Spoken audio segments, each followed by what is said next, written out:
Estamos de regreso en la lección número 4 de esta serie El amor y la justicia de Dios. ¿Estás aprendiendo algunas cosas importantes sobre el carácter de Dios? Sé que lo estamos haciendo, pero aquí hay una pregunta para ti que vamos a responder durante nuestra lección de hoy. ¿Son buenas las emociones o son malas? ¿O son ambas? ¿Y Dios tiene emociones? Oremos y obtendremos algunas respuestas de estas preguntas. Padre que estás en el cielo, gracias por la lección de escuela sabática de este trimestre. Gracias por el hecho de que podemos ampliar nuestra comprensión del amor de Dios, el carácter, mientras estudiamos esta lección hoy. Oro para que amplíes nuestro entendimiento, profundices nuestra comprensión y nos acerquemos más a ti en el nombre de Cristo Jesús. Amén. Dios es compasivo, apasionado y compasivo. Sabes que mucha gente dice que las emociones son indeseables. Solo tienen que ser amables. De hecho, debes controlar sus emociones y ser una especie de ser exótico. Y algunos filósofos griegos pensaban que cualquier signo de emoción era debilidad. Pero cuando estudia la Biblia, descubre que Dios nos ha dado nuestras emociones. Somos seres físicos, mentales, emocionales y espirituales. Entonces tenemos emociones. El problema viene cuando nuestras emociones nos controlan y no los controla cuando son emociones desenfrenadas. Y en el segundo párrafo de nuestra lección, en la lección de la tarde del sábado, leímos las emociones desenfrenadas pueden ser problemáticas. Ciertamente pueden, ¿no? A menudo hemos visto personas son emocionantes y desenfrenadas y un marido se enoja porque su esposa ha hecho algo tan simple como quemarse el pan y se enoja tanto que quemó el pan tostado y se va. ¿Puedes recordar dos momentos en los que tal vez tus emociones hayan estado un poco desenfrenadas? Las emociones son desenfrenadas pueden ser problemáticas y sin embargo Dios crea a esas personas con la capacidad de tener emociones. Y Dios se muestra a lo largo de la escritura experimentando emociones profundas. Dios tiene emociones profundas cuando se trata de injusticia, cuando se trata de la crueldad, cuando se trata del mal. Dios tiene esas emociones desenfrenadas hacia el mal, hacia la injusticia. Por lo desenfrenado me refiero a que da rienda suelta a sus emociones sobre el mal que sea. Y mira, si Dios nos hiciera eso, ¿no sería amoroso? No, porque el amor no puede tolerar el mal. El amor puede perdonar el pecado, pero digamos que tiene un abusador de menores. Vamos y digamos que tiene un dictador despótico que oprima a los pobres. Dios simplemente le sonríe y le dice, oh, te amo. No te preocupes por eso. Pero si defines el amor como un sentimentalismo cursi, sí, pero si defines el amor como la capacidad de preocuparse,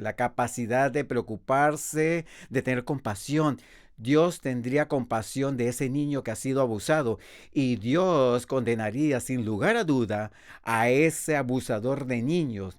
Dios tendría compasión de aquellas personas que son pobres, pero Dios condenaría al gobernante despótico que los puso en esa posición. Estudiaremos sobre eso hoy. Primero veamos cómo Dios describe el amor, la misericordia y la justicia a través de las relaciones humanas. Salmos capítulo 103, versículo 13. Salmos nos va a hablar de esto. Y aquí en los Salmos encontramos el carácter de Dios revelado como un padre que cuida a su hijo. Hijos, así el Señor compadece a los que te temen. En un poco extraño cuando pensamos en la compasión en que estamos pensando sentir pena o te compadeces como no para... aquí está la compasión. Tiene que ver con los sentimientos profundos de preocupación de Dios por nosotros. Así que al leer el texto como un padre, tiene una profunda preocupación y compasión por sus hijos. Así el Señor tiene una profunda preocupación y pasión por aquellos que creen en Él. Así los padres tienen compasión de sus hijos. Si tienes un padre y has tenido la alegría de ser criado por un padre que ama y se preocupa, tienes un reflejo del carácter de Dios. Conozco a mi propio padre. Sabes que mi padre nunca conoció a su verdadero padre. Mi padre pasó por alrededor de 13 grados de escuelas y en diferentes. En el octavo grado fue criado por una madre en la ciudad de Nueva York. Fue un momento muy difícil en su vida. Recuerda haber recibido su primer abrigo en el invierno del Ejército de Salvación con un brazo quemado y cómo lo molestaban por eso. Recuerda haber sido golpeado por las pandillas en la ciudad de Nueva York, siendo robado de su primer par de patines, por lo que él estaba tan feliz, criado en lugar como Hell's Kitchen Harlem, que era muy diferente en aquellos días, pero mi padre aprendió algo muy importante: cómo amar a los demás. Aprendió a responder positivamente cuando otros tal vez no respondieron así positivamente hacia él. Y pienso en mi infancia. Tuve un padre que se preocupaba por mí, un padre que me amaba, un padre que era compasivo conmigo. Mi padre había visto la pobreza, así que era muy compasivo con los pobres. Puedo recordar cada acción de gracia que pasábamos, llevaba paquetes y cajas de comida a los menos privilegiados. Si había una persona en nuestra iglesia que no tenía mucho que hacer, sin transporte para ir a la iglesia, papá venía y lo recogía. Aprendió la compasión a través de las cosas que sufrió en Nueva York. Ciudad en las calles, aprendió a ser misericordioso y como eso lo transmitió a su familia. Así como leo este texto como padre, y yo pondría como un padre amoroso, tiene compasión y preocupación por sus hijos.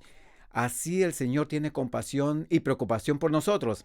Mi padre demostraba esa compasión y ese es el papel de cada padre. Él ha de demostrar esa preocupación y compasión por sus hijos. Pero Dios se imagina y a sí mismo no solo como un padre, sino que se imagina a sí mismo como alguien que tiene el amor de una madre. Mira el Salmos y Proverbios, Isaías. Veamos Isaías capítulo 49 y el versículo 15. Y dice: ¿puede una mujer olvidar de tu niño de pecho y dejar de compadecerse de él? En el hijo de su vientre seguramente podría olvidar, pero yo no. Te olvidaré. Ves que te he escrito en las palmas de mis manos. Y el versículo 16 dice: nunca te olvidaré en las marcas de los esclavos en mis manos. Dice: como mucho te amo. Tengo compasión por ti. Nunca, nunca, jamás te olvidaré. A veces en la Biblia la imagen de Dios hay un padre y a veces una madre. ¿Por qué te has preguntado algunas veces que Dios nos ha dado padres y madres, hermanas y hermanos y amigos, familias y apoyo? ¿Los ángeles tienen padres y madres? ¿Los ángeles se casan? ¿Tienen maridos y esposas? ¿Los ángeles tienen hijos? Dices que no, ciertamente no. ¿Por qué? Dios le ha dado a la raza humana esas relaciones humanas. Y he aquí porque en la situación ideal perfecta, un padre debe representar la fuerza y la preocupación del amor de Dios. Y en la situación ideal perfecta, una madre debe representar la bondad, la gentileza, la compasión del amor de Dios. En la situación ideal perfecta, un esposo debe revelar la intimidad del amor de Dios a su esposa y la esposa la intimidad del amor de Dios a los amigos de su marido.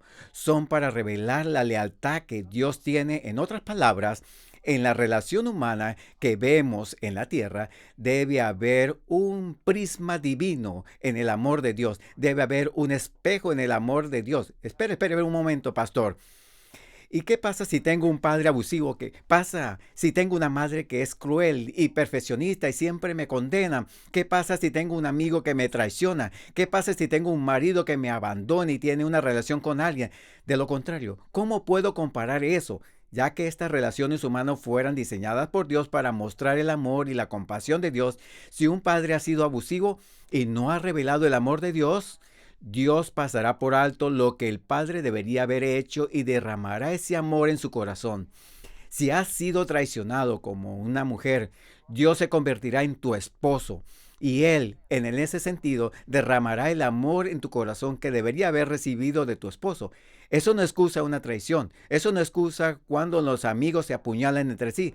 La parte de atrás, pero lo que hace es decir que tenemos un amigo que se apega a nosotros más que un hermano. Lo que hace es, dice, que tenemos un Padre Celestial amoroso, cuyo amor es más amplio que cualquier Padre terrenal que tenemos. Un Padre Celestial amoroso que tiene una compasión mucho más profunda que cualquier madre puede tener sobre nosotros. Nos dice que aunque los seres humanos nos decepcionará a veces, Dios nunca nos defraudará porque Él es nuestro verdadero Padre, Él es nuestra verdadera Madre, Él es nuestro verdadero amante, nuestro verdadero amigo. Él es quien nos muestra algo mucho más grande que cualquier amor que cualquier ser humano pueda mostrarnos. Es realmente como dice la lección del lunes. Un amor desgarrador. ¿Sabes? Cuando leí esto dije, ¿sabes? Que es un título bastante fascinante para una lección de escuela sabática. El lunes dice el amor desgarrador y la nota ahí es notable. En las profundidades incalculables del amor compasivo de Dios por la humanidad se manifiestan en Oseas. Ahora recuerda la historia de Oseas. Dios le ordena al profeta Oseas, ve y tómate una esposa de prostitución e hijos de prostitución, porque la tierra ha cometido gran prostitución al apartarse del Señor. Ahora Oseas revelará el amor de Dios un poco más tarde.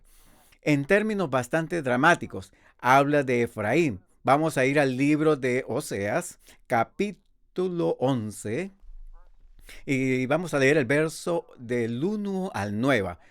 Oseas, capítulo 11, versículo del 1 al 9. Cuando Israel era niño, yo lo amé, y de Egipto llamé a mi hijo, como los llamaban así. Así que se fueron, sacrificaron a Baales, quemaron incienso a las imágenes talladas. Dios dice, mira, te amé Israel, pero me diste la espalda, te rebelaste contra mí. Fuiste imágenes talladas, sacrificadas a los Baales. Enseñé a Efraín a caminar valiéndome por mi brazo, pero ellos no sabían que yo los sanaba, los atraía con suaves cuerdas, con bandas de amor, y para ellos, como quienes quitan el yugo de su cuello, me inclinaba y los alimentaba. Y sigue diciendo mi pueblo, versículo, son empeñados en apartarse de mí. ¿Qué puedo hacer, oh Efraín? Pero luego el versículo 11 dice, que vendrá temblando como un pájaro de Egipto, como una paloma de la tierra de Asiria, y los llamaré y los dejaré morar en sus casas. Dice el caballero de Dios, dice, mira, Israel le ha dado la espalda, Efraín se ha rebelado contra mí, pero Dios dice, no te olvidaré. Este amor es desgarrador y por ti. Y el segundo párrafo de la lección del lunes, en contraste con la fidelidad inquebrantable de Dios, su pueblo fue repentinamente infiel, finalmente alejándose de Dios y trayendo juicio sobre sí mismo y estremeciéndose profundamente. Pero Dios es compasivo, pero nunca incluye la justicia. Por lo que el amor de Dios no cambió cuando Israel se rebeló. Pero Dios permitió que las consecuencias tuvieran lugar en Israel como resultado de su rebelión, por lo que fueron al cautiverio. Los asirios los atacaron, las tribus paganas los destruyeron y a veces devastaron sus ciudades. Pero ¿qué está pasando aquí? Dios está permitiendo que prevalezca la injusticia y que se produzcan las consecuencias de la naturaleza de la rebelión. Pero su amor para ellos no ha cambiado y sigue extendiéndose en ese amor, en esa compasión. Nosotros vemos esta compasión revelada también en la vida de Jesús. Hay numerosos textos en el Nuevo Testamento que hablan de la compasión de Cristo.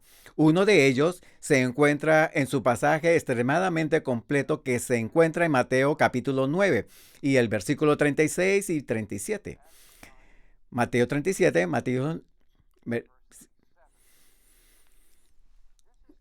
está hablando de la experiencia de Cristo cuando Él va.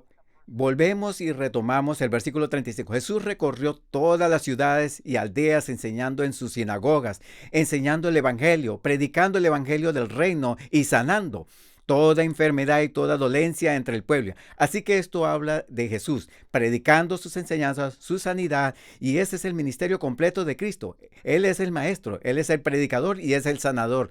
Nos ministra físicamente, mentalmente, emocionalmente y espiritualmente. Y note el versículo 36. Cuando Él vio las multitudes, tuvo compasión de ellas, porque estaban cansadas y dispersas como ovejas sin pastor. Y dijo a sus discípulos, la mies a la verdad es mucha, pero los obreros son pocos. Tuvo compasión.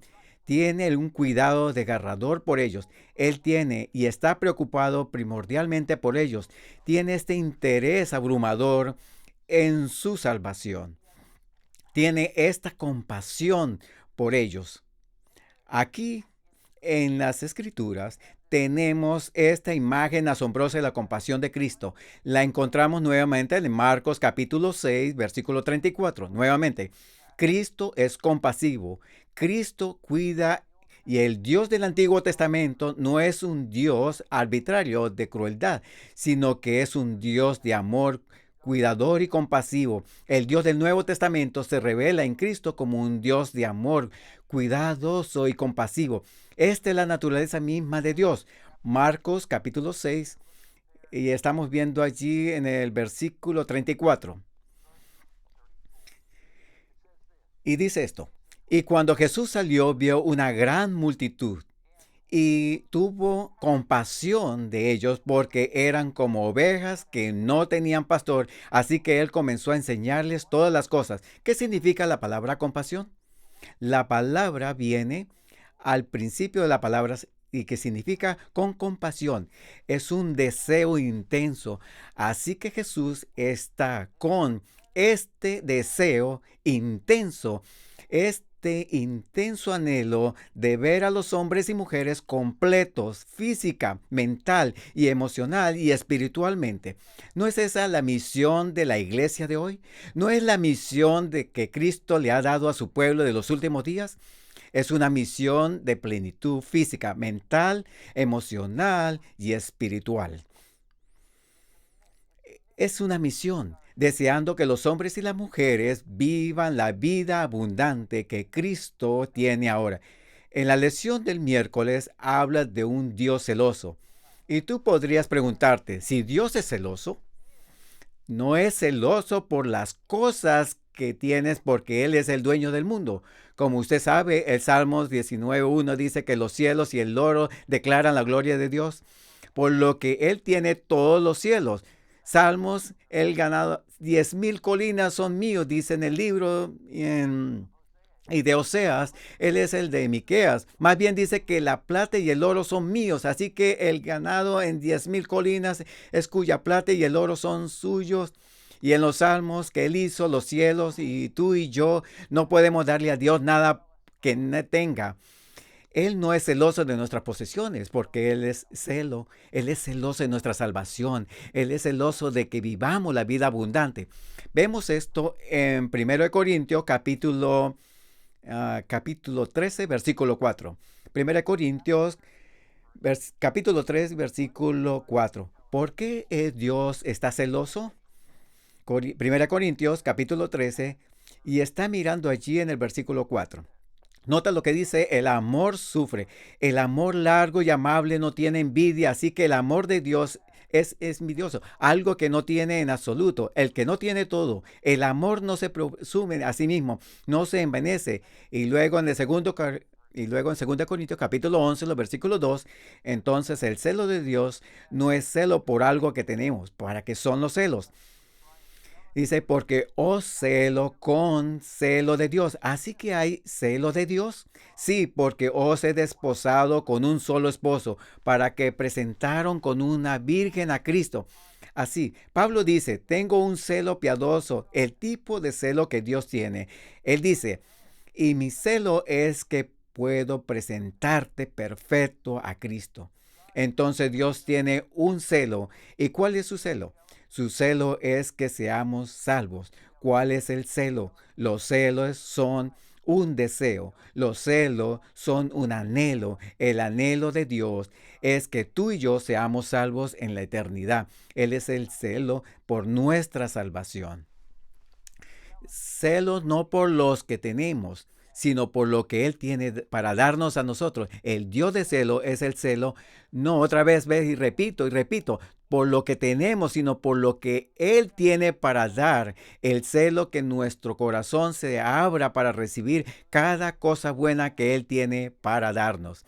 La pasión de Dios por su pueblo Como dice nuestra lección, el último párrafo surge su profundo amor. Por ello, Dios desea una relación exclusiva con su pueblo. Solo Él debe ser su Dios. Es celoso de esa relación. A menudo se presenta a Dios como un amante apreciado cuyo amor no es correspondido. Los celos o la pasión de Dios nunca son provocados, sino que son siempre receptivos a la infidelidad y el mal y a la gente malvada. Los celos de Dios o el amor apasionado carecen de las connotaciones negativas de los celos humanos. Nunca son envidiosos, sino que la pasión justa, apropiada y relación exclusiva con su pueblo. Dios anhela tener una relación íntima con estas dándoles tiempo a Dios. ¿Estás pasando tiempo con Jesús cada día? Escucha su voz que habla a tu corazón. Anhela pasar tiempo en su presencia, estudiando sus palabras. Anhela pasar tiempo en comunión con este Dios que te da inmensa e increíble poder. El amor es apasionado y Él tiene una compasión. Primera de Corintios, capítulo 13, versículo 4, del 8 y leemos el versículo 4 al 8. Aquí en 1 Corintios aprendemos un poco más sobre el amor de Dios. Recuerde, 1 Corintios capítulo 13 es el gran capítulo del amor. No hay nada que tú y yo podemos hacer. Podemos traer lágrimas a los ojos de Dios, podemos traer tristeza al corazón de Dios, podemos traer agonías al alma de Dios. Pero a pesar de esas lágrimas en sus ojos y la tristeza en su corazón y la agonía en su alma, nosotros todavía no hay nada que podamos hacer para cambiar ese amor. Porque Dios es amor. Y el amor es quien Él es la naturaleza misma de Dios es amor. 1 Corintios capítulo 13 y versículo 4. El amor es sufrido, es benigno. El amor no tiene envidia, el amor no se jacta de sí mismo, no se envanece, no se comporta groseramente. Dios nunca se comportará groseramente contigo. Él sufre mucho contigo. Él es amable, nos busca lo suyo. Nunca busca lo suyo. Él busca lo mejor de Él para dártelo. En la cruz, Él renunció a todo y dio todo el cielo por darnos a nosotros. Él renunció a los placeres de la eternidad, vino a vivir y murió. Dice que el amor piensa, no hay mal en el amor, no se goza en la injusticia, mas el gozo de la verdad, el amor todo lo sufre, el amor todo lo cree, el amor todo lo espera, todo lo soporta, el amor nunca falla. Pero si hay profecías, estas fallarán. Si hay lenguas, estas cesarán. ¿Y qué significa profecía? Fracasarán, llegarán a su fin. Serán ellos los que dejarán de existir porque ya se han cumplido. No dejarán de cumplirse, sino que dejarán de tener existencia porque ya se han cumplido. Ya sean lenguas, ellos fallarán. Esos son los idiomas que van a cesar. Ese hablarán de idiomas del cielo, ya que se hallan conocimiento y desvanecerán porque todavía y crecerán en la eternidad. Ese es el conocimiento del mal, va a desaparecer. El conocimiento terrenal se va a desvanecer. Y en ese sentido, por lo que el amor de Dios es eterno, el amor de Dios es duradero, el amor de Dios es para siempre y el amor de Dios se extiende a ti y a mí. Sea cual sea nuestro pasado, el amor de Dios se extiende a nosotros en Él, no en los comentarios finales de la lección del viernes. Leo cualquiera que haya sido tu experiencia pasada, por desalentadora que sea tus circunstancias actuales, si vienes a Jesús, así como eres débil, indefenso y desesperado, nuestra compasión salvador se controlará a lo lejos, te rodeará con sus brazos de amor y su manto de justicia. ¿No eso es una buena noticia? Así como aquel buen padre encontró a su hijo, corrió a su encuentro y lo abrazó, así como Jesús perdonó a los hombres y mujeres a lo largo del Nuevo Testamento, así como tuvo compasión de ellos y quiso que vinieran vidas eternas de sanación física, mental, emocional y espiritual, Jesús quiere lo mejor para ti. Mi amigo, Jesús te ama con un amor que es inimaginable. Él se acerca a ti hoy y te dice, ¿responderás a mi amor? ¿Cuál es tu respuesta? Oremos.